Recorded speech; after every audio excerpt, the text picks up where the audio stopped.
मध्यकालीन भारत पढ़ना स्टार्ट करा था और मध्यकालीन भारत में हम गुलाम वंश के शासक बलबन तक पढ़ चुके हैं। ठीक है, आज इस वीडियो में हमने बलबन के उत्तराधिकारी को पढ़ना है और इस वीडियो में हम ये भी जानेंगे कि गुलाम वंश का अंत कैसे हुआ, क्योंकि आज हम एक नए वंश की स्टार्टिंग करने वाले हैं।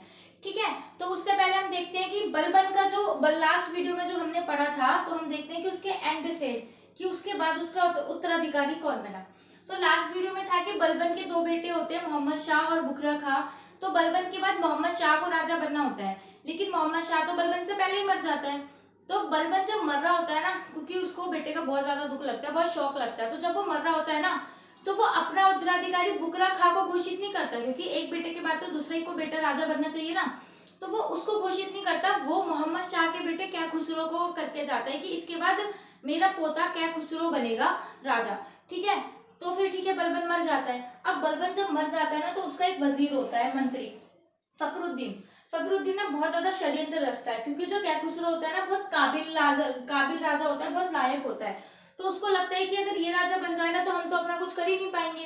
तो वो कुछ षड्यंत्र रचता है और कैखुसरो को मुल्तान का सूबेदार बना देता है। ठीक है, एक ऐसा बंदा जिसको पूरे का पूरा इंडिया मिलना था, उसको सिर्फ एक स्टेट देके सेटिस्फाई कर देता है, वो भी सूबेदार बना देता है। ठीक है, तो ये कैखुसरो को, फखरुद्दीन कैखुसरो को मुल्तान का सूबेदार बना देता है और जो राज्याभिषेक करता है वो बुकरा खां के बेटे कैकुबाद का करता है। ठीक है, अभी बुकरा खां को भी नहीं राजा बनाया, बुकरा खां के बेटे कैकुबाद को राजा बना देता है, जो कि उस टाइम पे 18 ईयर्स का होता है। जब वो राज्याभिषेक अपना कराता है, गद्दी पे बैठता है, तो वो 18 ईयर्स ओल्ड होता है। ठीक है, अब ठीक है, वो उसको सूबेदार बना दिया, इसको राजा बना दिया, अब सारी चीजें चल रही होती हैं। ठीक है, तो फखरुद्दीन का एक दामाद होता है निजामुद्दीन, वो बहुत ज्यादा एक्टिव हो जाता है और वो कैकुबाद से ना बहुत अच्छी फ्रेंडशिप कर लेता है, कि क्योंकि ताकि कैकुबाद की आड़ में वो प्रजा पर शासन चला कर सके, उसका हुकूमत चले।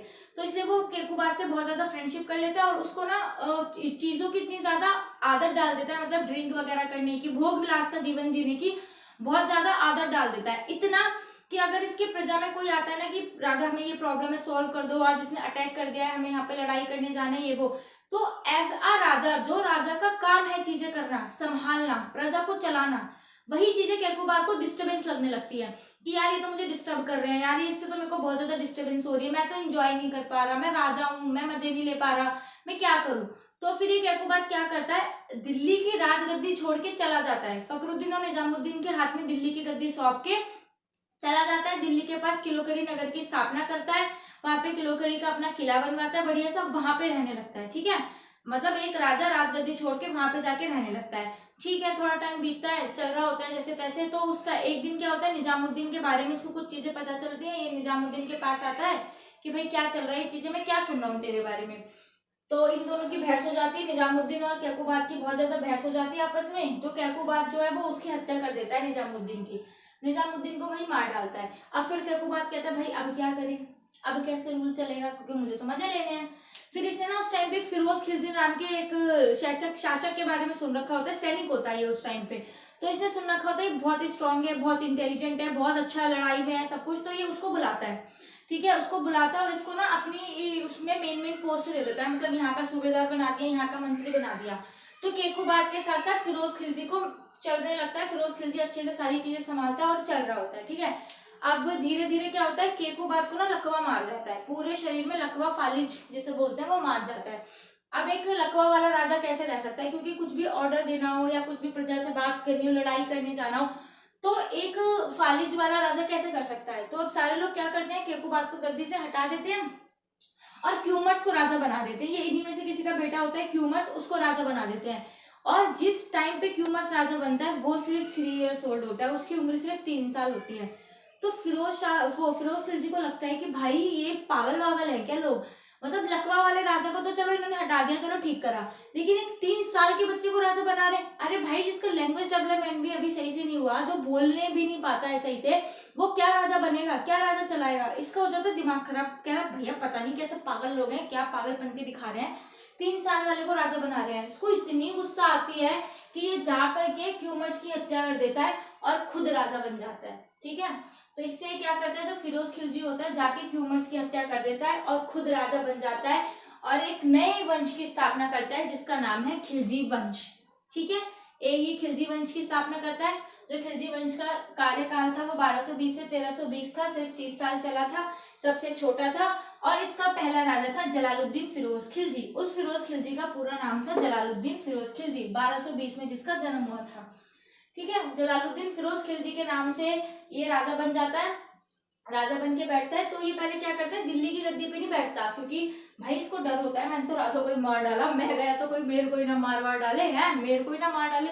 तो ये पहले जो अपना राज्याभिषेक कराता है ना किलोकरी दिल्ली के पास ही, जहाँ पे इसने बनवाया था किला, वहां पर उस किले में राज्याभिषेक कराता है और वहीं पर रहता है। ठीक है, वहीं पे ये रहता है और वहां से रूल करता है। पर बाद में क्या है, जो वहां के मुसलमान होते हैं, दिल्ली के मुसलमान, इसे बुला लेते हैं कि भाई आजा, कोई बात नहीं, तो यहाँ पे बैठ, राजा बन गया तो दिल्ली की गद्दी से रूल कर, कोई बात नहीं, आजा। अब इसका आगे पढ़ने से पहले ना थोड़ा फिरोज खिलजी की हिस्ट्री जान लेते हैं, ये लोग कौन थे, क्या थे। तो जलालुद्दीन फिरोज खिलजी अपने भाई और अपने पापा और उनकी पूरी फैमिली के साथ ना बलबन के टाइम से इंडिया में रहने आया होता है। ये अफगानिस्तान पे खिल्ज इलाके की साइड से रहते हैं और इनके वंश का नाम होता है खिलजी।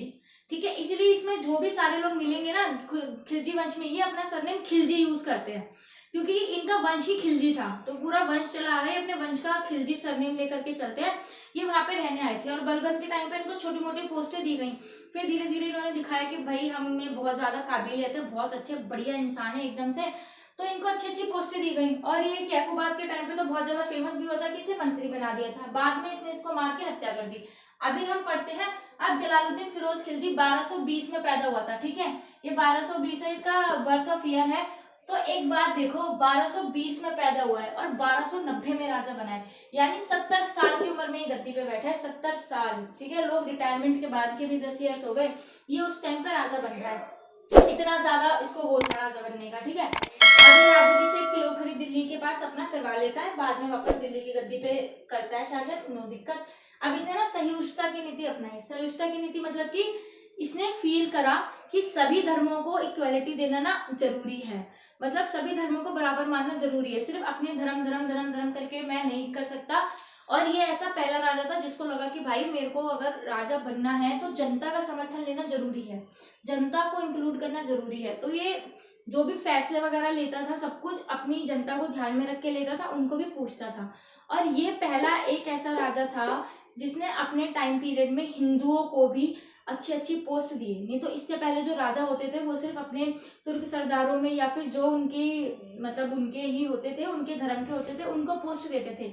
लेकिन इस बंदे ने सबसे पहले हिंदुओं को भी पोस्ट देने स्टार्ट करे, मतलब इसके प्रजा में जो इसका जो पूरा प्रजा लगती थी दरबार में, हिंदुओं को भी बहुत जगह थी। यहाँ से हिंदुओं को इसके शासनकाल में थोड़ी सी इंपॉर्टेंस मिली, नहीं तो हिंदुओं को पहले कोई पूछता नहीं था। और सहिष्णुता की नीति अपनाई। सहिष्णुता की नीति मतलब कि ज्यादा कट्टर नहीं था, जैसे बलबन ने रोह व रक्त की नीति अपनाई थी ना, तो ये उतना ज्यादा कट्टर नहीं था, माफ कर देता था।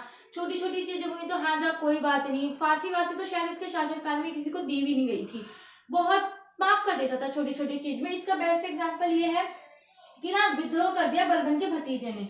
बलबन का भतीजा था मलिक छज्जू, हाँ बलबन का भतीजा था मलिक छज्जू। तो उसने ना उस टाइम पे वो कड़ा मानिकसर का सूबेदार था, कड़ा मणिपुर का सूबेदार था, और उसने विद्रोह कर दिया। तूने मेरे वंश के मेरे को इसको मारा है, तूने मेरे भतीजे को मारा, तूने इसको मारा है, तूने मेरे चाचा को मार दिया, चाचा को नहीं मतलब भतीजे को मारा है। तो बहुत ज्यादा विद्रोह कर देता है उस टाइम पे ये। और उस टाइम पे कड़ा मानिकसर का सूबेदार होता है। अब इसने विद्रोह कर दिया, अब हार जाता है ये, क्योंकि उसकी तो इतनी बड़ी सेना हो चुकी है ना। अब इसके पास इसको लाया जाता है जलालुद्दीन के पास। सब कहते हैं कि सर इसको मारो, ये आपके खिलाफ विद्रोह कर रहा है, अगर आप इसे छोड़ दोगे तो ये आगे जाके फिर से विद्रोह करेगा, तब आप क्या करोगे, और ऐसे ऐसे सब उसको बोलते हैं। लेकिन देखो फिरोज था खिलजी, तो फिरोज शाह होता है, वो कहता है अच्छा तूने मेरे खिलाफ करा विद्रोह करा है, ओ ये बात हो गई। फिर इससे बात करता है, फिर कहता है अच्छा, कहता है कोई बात नहीं, तूने विद्रोह करा कोई बात नहीं, आगे से मत करियो, छोड़ देता है। और प्रजा में सब मुंह इसको देख के हैरान हो जाती है कि भाई ये क्या कर रहा है, मतलब अपने दुश्मन को छोड़ दिया, जिंदा छोड़ दिया। तो कहता है कि चल कोई बात नहीं, तूने कर दिया, अब मत करियो आगे से। अब जो बलबन का भतीजा होता है मलिक छज्जू, उसको भी लग जाता है अरे भाई मैंने ऐसे करा, मुझे पकड़ के मार सकता था, ये हो जाता वो जाता, उसने मुझे छोड़ दिया, ये वो ऐसे करके उसके भी मन में आ जाता है। ठीक है, बट पर ये उसको जिंदा छोड़ देता है। ठीक है, उसको नहीं मारता, मतलब अपने दुश्मनों को भी नहीं मारता। फिर ये बस एक काम करता है कि उस टाइम पे जो कड़ा मानिकसर का सूबेदार होता है वो अलाउद्दीन को बना देता है। ठीक है, ये उसका सूबेदार अलाउद्दीन को बना देता है। अलाउद्दीन कौन होता है, अलाउद्दीन इसका भतीजा होता है। ठीक है, अलाउद्दीन इसका भतीजा होता है, इसके भाई का लड़का होता है। और जब ये देखता है कि अलाउद्दीन ना बहुत ज्यादा लायक है, बहुत अच्छे से काम कर रहा है, बढ़िया, ये क्या करता है, अपनी लड़की की शादी भी अलाउद्दीन से करा देता है। जो उसकी लड़की होती है फिरोज खिलजी की, वो अपनी शादी भी इससे करा देता है। तो अब ये जो अलाउद्दीन है वो इसका दामाद भी बन गया, और अब और इसका भतीजा भी है, आगे जाके इसका हत्यारा भी बनेगा। ठीक है, तो अब उस टाइम पे क्या होता है, उलूग खां 1291 या 92 में उलूग खां ना आक्रमण कर देता है इसके पास, इसके ऊपर 4000 मंगोल मुसलमानों के साथ आता है ये। मतलब मुसलमान उस टाइम पे नहीं होते, ये 4000 लोगों के साथ आता है, मंगोल है ना, मंगोल जो मंगोल की तरफ के लोग होते हैं, मंगोली जंगेज खां था जिसका, ये उलूग खां आता है 4000 के साथ इसके ऊपर अटैक करने। लेकिन वही इसकी आदत होती है, कोई बात नहीं, सोके वाली। तो ये क्या करता है, उलूग खां के साथ संधि कर लेता है, उलूग खां के साथ संधि कर लेता है, आपस में कुछ कहता है, ले दे के खत्म कर भाई, क्या कर रहा है तू, वही संधि कर लेता है आपस में। और ये जो उलूग खां के साथ जो 4000 लोग मंगोल आए होते हैं ना, ये मुसलमान धर्म अपना लेते हैं। ठीक है, मुसलमान धर्म को अपना लेते हैं और ये नवीन मुसलमान बन जाते हैं, क्योंकि ये पहले से मुसलमान नहीं होते। उलूग खां के साथ जो 4000 मुसलमान आते हैं, वो फिरोज खिलजी के टाइम पे ये मुसलमान धर्म अपना लेते हैं और ये दिल्ली में ही बस जाते हैं, जिनको नवीन मुसलमान कहा जाता है, क्योंकि बाद में मुसलमान बने हैं इसलिए इन्हें नवीन मुसलमान, नए मुसलमान कहा जाता है। और ये फिर दिल्ली में ही बस जाते हैं, दिल्ली में इसको जगह मिल जाती है जो आज भी है यहाँ पे दिल्ली में, मंगोलपुरी। ठीक है, मंगोलपुरी एक इलाका है ना दिल्ली में, सभी जानते हैं। तो उसमें जो मुसलमान बसे हुए हैं वो नवीन मुसलमान है, जो उलूग खां के साथ आए थे यहाँ पे आक्रमण करने, बट बाद में ही मुसलमान धर्म अपना के यहीं पे रह गए थे, दिल्ली में है। ठीक है, फिर 1291 में ये जाते हैं रणथंबोर, ये कहते हैं कि मैं रणथंबोर को जीतूंगा जलालुद्दीन। लेकिन जब ये वहां पे पहुंचते हैं ना, तो भाई देखते हैं कि रणथंबोर का जो किला है इतना स्ट्रॉन्ग है, इतना मजबूत है। वहीं से इसको लग जाता है कि भाई मेरे बस की तो है नहीं, ये किला बहुत ज्यादा मजबूत है, मैं तो नहीं जीत पाऊंगा। तो ये वापस आ जाता है, छोड़ देता है कि नहीं है मेरे बस की जीतना। फिर अलाउद्दीन जो इसका दामाद भी होता है और सूबेदार भी होता है, हाँ, जलालुद्दीन के टाइम पे जितने भी आक्रमण वगैरह हुए ना, सब अलाउद्दीन के नेतृत्व में ही हुए, क्योंकि वो तो बुढ़ा 70 साल का था, ये क्या लड़ने जाता। तो अलाउद्दीन उस टाइम पे ज्यादा एक्टिव था इसलिए। तो अब ये जाते हैं भिलसा अभियान, भिलसा पड़ता है एमपी में, एमपी में एक स्टेट है, वहां पे भिलसा पड़ता है। तो अलाउद्दीन का भिलसा अभियान 1292 में ये जाता है और जीत जाता है अलाउद्दीन। ठीक है, और वहां से इसको इतना पैसा, इतना पैसा, इतना रुपया, सोने जवाहरात, इतना सब कुछ मिलता है इसे कि भाई इन्हें मजा आ जाता है। और इन लोगों ने पहले इतना पैसा वगैरह तो देखा तो है, होता है नहीं।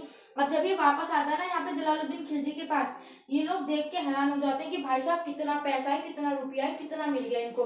अब इनको बढ़ जाता है लालच, इनको लगता है कि हमको तो ना ऐसी जीत जीत के रुपये इकट्ठा करना चाहिए, हमें ऐसे पैसे लाने चाहिए, भाई कितना पैसा मिल गया। तो ऐसे ही एक अभियान होता है देवगिरी का अभियान। उस टाइम की जो देवगिरी होती है ना, वो अपनी चीजों के लिए, मतलब अपनी संपन्नता के लिए बहुत ज्यादा फेमस होती है कि देवगिरी बहुत रिच एरिया है, बहुत कुछ है उसमें। अभी जो देवगिरी है ये महाराष्ट्र में है, औरंगाबाद के पास। अब इसका नाम दौलताबाद है। ठीक है, अब इसका नाम दौलताबाद है, पर पहले ही देवगिरी थी।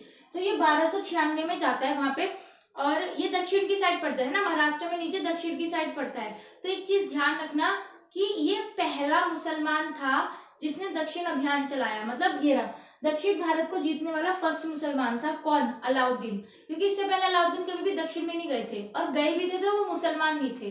तो दक्षिण भारत को जीतने वाला पहला मुसलमान था अलाउद्दीन। ठीक है, दक्षिण भारत में गया और जीत करके भी आया, क्योंकि उस टाइम पे बहुत इम्पॉसिबल सा था कि ऐसा नहीं हो सकता, बट अलाउद्दीन ने पॉसिबल करके दिखाया। ये वहां पे गया और जीत करके आया। ठीक है, उस टाइम पे वहां का राजा था राजा रामचंद्र सेन। इसने, अब एक कहते हैं कि रामचंद्र सेन ने पहले ही हार मान ली थी, इसको बहुत सोना रुपया जवाहरात जो भी मांगा वो दे दिया, या किसी किताब में लिखा है मार दिया, या फिर किसी किताब में कहता है कि रामचंद्र ने अपनी लड़की की शादी करा दी थी अलाउद्दीन के साथ। ठीक है, अब जब देवगिरी में जीत गया, क्योंकि एक इम्पॉसिबल टास्क था, जब अलाउद्दीन देवगिरी जीत गया तो अब इसका जो कॉन्फिडेंस था ना वो बहुत ज्यादा ऊपर हो चुका था। इसको लगा कि भाई मैंने देवगिरी जीत लिया ना, अब तो मैं कुछ भी कर सकता हूँ, अब मैं किसी को भी जीत सकता हूँ। तो इसको यहाँ से आगे अपने ऊपर मतलब घमंड आ गया, एक तरीके से कह सकते हैं। अब जब ये वापस आया अपना कड़ा मणिक यहाँ पे गया ना, कड़ा मणिकपुर गया वापस, तो इसने बोला कि भाई ये जो जीता हूँ ना, मैं नहीं जीता, ये मेरा मलिक काफूर है, उसका एक गुलाम, मतलब उसका साथी होता है, वो कहता है कि ये इसकी वजह से जीता है, मतलब सारा श्रेय वो उसको दे देता है जीतने का। अभी हम आगे जानेंगे कि ये था कौन। तो ये चला जाता है। अब इसके बाद पढ़ते हैं कि अब देखो हुआ क्या। अब इसने जीत लिया, सब कुछ बढ़िया चल रहा था। जलालुद्दीन फिरोज खिलजी को सूचना दे दी गई कि आपका दामाद जो है देवगिरी जीत गया। भाई वो भी खुश हो, भाई साहब ये तो सिर्फ अलाउद्दीन ही कर सकता था, देवगिरी जीत ली, देवगिरी जीत ली। तो एक कहावत है, उस टाइम से जो चली आ रही है कि दिल्ली को देवगिरी में जीता गया। ठीक है, दिल्ली को देवगिरी में जीता गया। अब इसका मतलब क्या है, इसको समझते हैं कि दिल्ली को देवगिरी में कैसे जीता गया। अब जब देवगिरी में अलाउद्दीन जीता ना, तो वही उसको घमंड बहुत ज्यादा आ गया था। उसने कहा कि ये 70 साल का है बुढ़ा, ये रूल कर रहा है 70 76 78 साल का हो रहा है, ये रूल कर रहा है, और मैं जिसे रूल करना चाहिए मैं क्या अटैक करता फिर रहा हूँ, मैं राजा तो मुझे होना चाहिए। तो वहीं से ना अलाउद्दीन ने अपने दिमाग में षड्यंत्र रचाया अपने ससुर को मारने का। इसने ससुर को लिख करके भेजा, मतलब एक लेटर लिख के भेजा कि हमने देवगिरी को जीत लिया, ये है वो है, और आपसे एक रिक्वेस्ट है। और उसने कुछ शर्तें लिखी कि आप उन शर्तों के साथ कड़ा मणिकपुर आओ। तो वो शर्तें क्या थी, वो शर्त थी कि आप ना अपनी सेना के बिना मत आना, मतलब सेना के बिना आना, किसी को साथ लेके मत आना, अंगरक्षक रहेंगे वो भी आपको बाहर उतार रख देना, मतलब बाहर छोड़ देना अंगरक्षकों को, अंदर आपको ऐसे ही आना है। तो अब जलालुद्दीन के तो दिमाग में ऐसा कुछ होता ही नहीं है कि भाई मेरा दामाद है, मेरा भतीजा है, मुझे थोड़ी मार देगा, उसको दिमाग में कहीं से दूर दूर तक आते ही नहीं है। वो कहता है कि जीत गया है ना, शायद इसको ना अपना बहुत ज्यादा हिस्सा चाहिए होगा। तो कहता है हाँ ठीक है, मैं तो 90% उसको दे दूंगा, 10% अपने पास रख लूंगा, और अगर इसको इतना धन भी चाहिए तो इतना क्यों हिचकिचा रहा है, इतना क्यों कह रहा है कि इसके साथ मत आना, उसके साथ मत आना, हाँ कोई बात नहीं ठीक है। अब वो वापस आता है देवगिरी से, तो जलालुद्दीन वहां पे चला जाता है, बिना सेना के वहां पे चला जाता है। अब जलालुद्दीन जैसे ही वहां पे पहुंचता है, अलाउद्दीन उसके पैरों में गिर के माफी मांगने लगता है, मुझे माफ कर दो, मेरे से गलती हो गई, मैंने आपको ऐसे बोला, मैंने आपके लिए शर्तें रखी है, वो ऐसे कर रहा होता है। पर ये सब उसका ड्रामा होता है। जैसे ही वो सब पैरों में गिरता है, वो किसी को इशारा करता है और वो पीछे से उसकी हत्या कर दी जाती है। ठीक है, फिर जलालुद्दीन को मार दिया जाता है। जलालुद्दीन वहीं घायल अवस्था में वहां से भाग जाता है कि अलाउद्दीन तूने क्या करा, ये वो। फिर उसका जो वजीर होता है उसको ऑर्डर करता है, उसका सर काट देता है, जलालुद्दीन का वहीं पे सर काट के पूरे अवध का एरिया में, जो वहाँ पे भी कड़ा मणिकपुर होता है, उसके पूरे एरिया में 12-13 दिनों तक पूरे सर को उसको घुमाया जाता है। इस तरीके से अलाउद्दीन अपने ससुर और चाचा दोनों, मतलब चाचा की डेथ कर देता है, उसको उनको मार देता है। इसीलिए कहा जाता है कि दिल्ली को देवगिरी में ही जीत लिया गया था। ये कहावत है, वहां से बहुत फेमस है, क्योंकि उसने वहीं से सारा प्लान कर लिया था। और ये जो सारी चीजें हमें पता चलती है तारीख फिरोज शाही से। ठीक है, इसमें जलालुद्दीन से लेकर के आगे आएगा अभी फिरोज तुगलक, वहां तक की सब कुछ लिखा हुआ है। ये बर्नी ने लिखी है, जाउद्दीन बर्नी ने किताब लिखी है। और एक किताब और है जो अमीर खुसरो ने लिखी है, वो अलाउद्दीन के बारे में है, इसलिए नेक्स्ट वीडियो में करेंगे कि कौन सी किताब लिखी है। और अमीर खुसरो को सबको पता है, तोताए हिंद कहा जाता है। ठीक है, अमीर खुसरो को तोताए हिंद कहा जाता है, सबको ही पता है। और इस टाइम पे अमीर खुसरो भी थे, अमीर खुसरो ने भी देखा है। और अमीर खुसरो एक ऐसे कवि थे जिन्होंने 7 राजाओं का शासनकाल देखा है। ठीक है, 7 राजाओं का। और यहाँ पर जो है जलालुद्दीन खत्म हो जाता है। अब इसका आगे जो इसका उत्तराधिकारी होता है वो होता है अलाउद्दीन, जो हम नेक्स्ट वीडियो में करेंगे।